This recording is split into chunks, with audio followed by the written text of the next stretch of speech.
Iran के हमलों का इजराइल किस तरीके से जवाब देगा, इसको लेकर कई तरह की जानकारी, कई तरह के दावे और कई तरह की खुफिया सूचनाएं जो हैं वो निकलकर सामने आ रही हैं। एक बात ये भी कहा जा रहा है कि जो इजराइल है वो ईरान में काफ़ी अंदर तक घुसकर मार करने की रणनीति पर काम कर रहा है। तो ये अंदर तक घुसकर मार करने की जो रणनीति है वो क्या हो सकती है, इसके मद्देनज़र ये कहा जा रहा है कि जो इजराइल है वो ईरान में काफ़ी अंदर तक जाकर उन ठिकानों को, उन सैन्य ठिकानों को नष्ट करने की कोशिश करेगा जहां से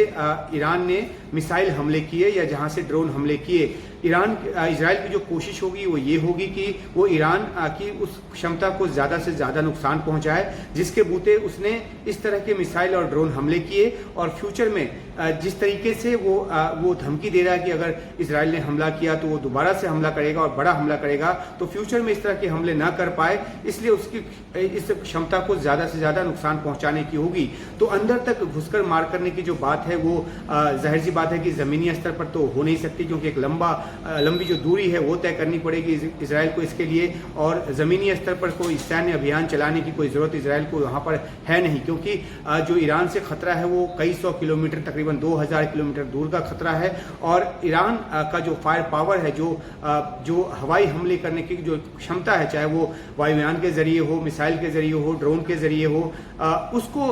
ख़त्म करने की, उसको ज़्यादा से ज़्यादा नुकसान पहुंचाने की होगी। तो इसी बाबत जो है अमेरिकी अधिकारियों के हवाले से ये कहा गया है कि इजराइल जो है वो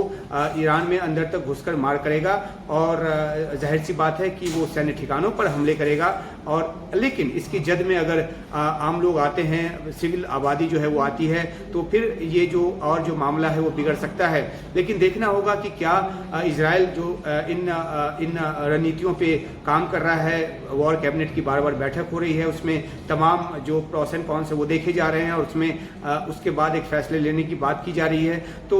ये देखना होगा कि वो कब तक एक रणनीति बना लेता है और क्या उसका कोई एक फैसले के तौर पर कोई एक बयान सामने आता है, या फिर वो उसी तरीके से जिस तरीके से ईरान ने तकरीबन 2 हफ्ते, दमिश्क हमले के तकरीबन 2 हफ्ते के बाद अचानक से एक रात को हमला किया और उसके पहले तमाम जो आशंकाएं थी वो बनी रही, बार बार अंदाजा लगाया जाता रहा कि अब हमला होगा या तब हमला होगा। तो क्या ईरान भी इसी तरह की रणनीति अपनाता है और इजराइल भी इसी तरह की रणनीति अपनाता है? और अगर ईरान के अंदर घुसकर वो मार करता है तो कितनी अंदर दूरी तक वो घुसकर मार करता है? क्योंकि एक बात ये भी समझने की है कि ईरान की जो हवाई प्रतिरक्षा प्रणाली है वो उस